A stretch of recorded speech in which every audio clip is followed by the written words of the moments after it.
You probably noticed that life demands order, and there be a structure behind the philosophy of thinking and strategy and operations, whether it be done through business or family, relationships, just conducting one's own life. There's got to be a structure, there's got to be order, there's got to be strategy for that life to not just prosper, but to flourish, and also for things to flow. Because when a person, this is the trap and the snare of the enemy that he uses the most: pleasure, guilty pleasures, fun. That is what sets people back most times from actually achieving success in any area or realm that they're looking for, because that the focus is pleasure and fun, the expenses, the attention, the focus, the energy, all geared that way. So everything else, this is what everybody needs to understand, everything else, whenever you ignore something, it starts to lose power, starts to lose life. It's kind of like a battery of a phone without charge. With time, that battery starts to dwindle down. That's how it is with relationships. The less you talk to somebody, when you haven't talked to them in a day, a week, a month, that battery starts to go down. Those feelings, depending on who we're talking about, okay? Because family, as they say, blood is thicker than water kind of stuff. But nevertheless, it still applies, because the least you apply your energy, your resources, your attention to something, whatever that thing that we're talking about is, it starts to lose its essence and its hold, its place, its position over a period of time, because of lack of maintenance, lack of care, lack of attention. It starts to just be destroyed by default. Destruction, like it caves in because it was intended to. Think of a garden, how weeds come up and how shrub and all that, and if you don't tend to it, before long, that beautiful garden is gonna look like horrendous. So relationships, in terms of your life, in terms of conducting your mind, your heart, your choices, your decisions, your words, everything, there's an order and a process to living life.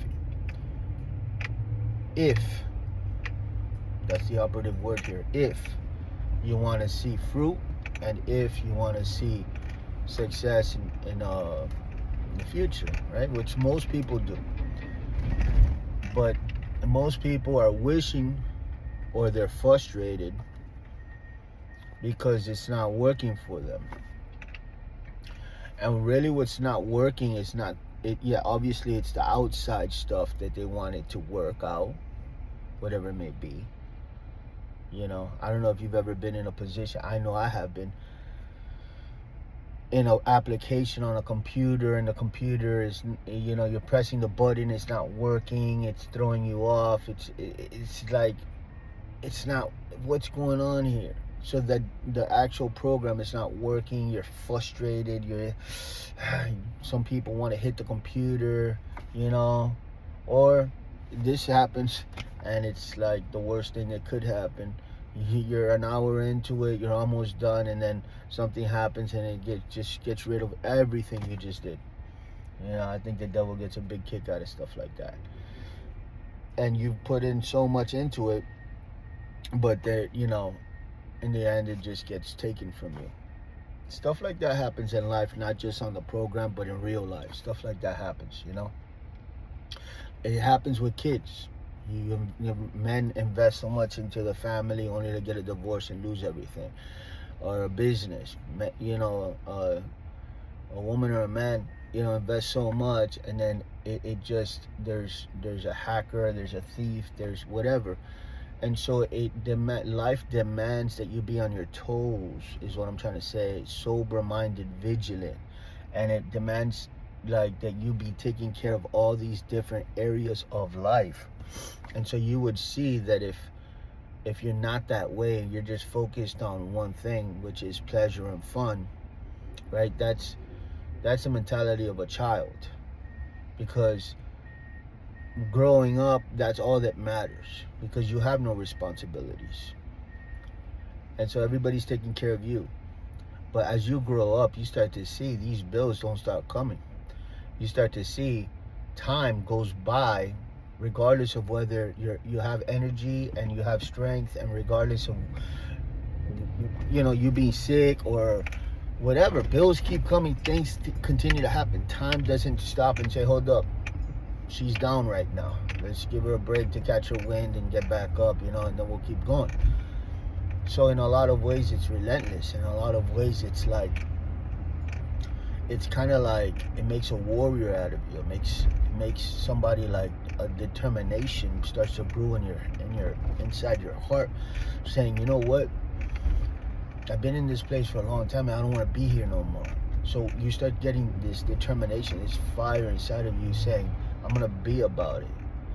And that's usually when they get it, it's because it took that in order for you to get it. Like, for example, I've been working out for a long time, and I used to get so frustrated because I was just like, I can't lose weight, I don't understand. I do this, I go to the gym like 3 times a day, I put in the work, fine, I don't eat great, and this and that, but still, and this and that, I walk, I run, I do this, I do that, and I started to like get really down on myself. And then it was just like, life demands. You probably have noticed this. Life demands in a lot of ways that you go all in, and that you don't hold anything back. If you want those results, which everybody wants those results, the results of whether it be a beach body or the results of money or the results, we gotta go all in with it. But also at the same time, keep in mind that there's other things that are still pending. Because you could go all in with business, and then family starts to get, you remember the analogy of the battery running out? Then family is not tended to. We have to get really, really good at being able to juggle everything that matters. The faith, God, your relationship with God comes first. That's from there you get your energy. From there you get your ideas. From there you get your strength, and from there you get the power to succeed, the power to get wealth. God says, I'll give you the power to get wealth. But, it's got to be in order. There's got to be a structure to this whole thing, right? And the relationship should be based on love, not what you could get out of God, okay? So that's the first thing, and you'll be tested and tried. This is another thing. You're going to be tested to see if you believe, if you really believe what you say you believe. It's like Jesus is Lord, so many people say. You're going to be tested, right? Have you ever been in a position where you're talking with somebody, and you're giving them advice or whatever, and then you get tested on that advice that you gave them, and sometimes you don't even take your own advice? Like, that's not a coincidence. Like, the whole thing here is to bear fruit, and the whole thing here is to, like, capture the revelation that you're here to become something. Like, become a steward, a manager, a child of God in the image of God. Not, and I don't mean image by what you look on the outside. I mean image by what you look on the inside, how you treat people, the fruits of the Holy Spirit. Like, are you representing love, joy, peace, patience, kindness, goodness, gentleness, faithfulness, and self-control? Are you producing that? Because that's the image of God. And it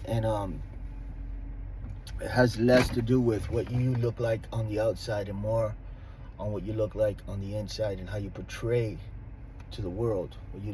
And so all that, you have to be very intentional. So to wrap this video up, the whole video was about like how much life demands out of you, and how we got to be on point, sober-minded, vigilant. Like, you got to go all in. You got to fight for what you want. It's like life demands that out of you. It's not a request, it's a demand. It's like, if you don't do it, you don't get it. And everybody's frustrated because they don't get it. Well, you got to go, you got to be about it, right? Everybody knows what they're like when they really want something. They run over the person that's in their way. Some people are lollygagging, they're distracted, they're giving so much time to their friends and all of that, and then they're trying to do a side business, or they're trying to do something and it's not working. It's like, it's because life demands that you pay attention. If you want it, you're gonna have to like zoom in into the bullseye, not just throw it in that direction at the dartboard and hope it hits. So I always put it like this to my wife. I say, there's things that you want to slam dunk it in, right? And not shoot it from the 3-point shot and hopefully it goes in, right? And that really just means that when you slam dunk it in, that means that you put so much, you covered all the bases, you looked at how this thing could go wrong, you asked yourself the question of what the other person, slam dunk. Let me put it to you like this: an interview, right? You're going to an interview, you want to slam dunk it, you don't want to just shoot it. Shooting it looks like you're doing some of the check marks that they're going to be looking for, and you're like, I hope that they receive me. Slam dunk looks like I covered all the bases. I did my research. I put myself in the boss's shoes. I prepared for this. I'm not lying to the person in the sense that I'm telling them I'm a great person and I'm going to get there and sleep. No, I'm going in there knowing that I'm the right person for the job because I'm so desperate. I need this money. I need to take care of my family. I'm not going to mess this opportunity up. And so I'm hungry. And so when I get to that place where I'm sitting down before that person, there's going to be eye contact. There's going to be a firm shake of the hand. There's going to be, me going up and beyond. So where most people stop, I'm going to be going on. And they're going to see that. And they're going to understand this person means business. And then I'm going to get hired. Because I'm slam dunking this thing. It's going to happen. It's an attitude. It's a mind frame. And so life demands that out of you in every area. Not just in one area that you might see success. Because remember, whatever you're focusing on, another thing is not. So we got to get really good at not wasting time. We got to get really good at, sometimes I'm big with boundaries. In the world, everything's about feelings. In the real world, everything's about structure, discipline, self-control, logic, reason. It's about determination, perseverance, patience, long-suffering. That's the real world. In Satan's world, it's all about pleasure and fun and distractions and relationships and feelings and catering to people's feelings and babysitting people. Like, oh, I said this, let me see if they were offended by it. It's like, I don't have time for that. You know how many things I got going on? Like, if you feel either offended or you feel this, that, and the other, in so many ways, you're going to have to figure that out, just like we have to figure out a million other things in life. Like, these things are small and minute. I don't have time for that. That's like nonsense to me. So then there's this attitude of just being about it, like you're moving with purpose. That's where life is, like the real life is at. That's where the essence of successful people live, because you have to be like that. You have to be like that. You have to be multi-dimensional, thinking about all things that could go wrong, things that, the potential of all things. You got to be like that. You got to start to prepare and be prudent. There's a lot to this. But you can absolutely do it, but you got to cut out the nonsense. Just like we cut out the fat on a steak. We're like, yeah, I don't want that part. Let's cut that part out. Because there's things that got to get cut out of our lives in order for us to pay more attention, right, to the places that we want to see flourish. and then we got to learn how to juggle from there, not just give all of our resources to one thing. With that, I leave you guys. God bless you.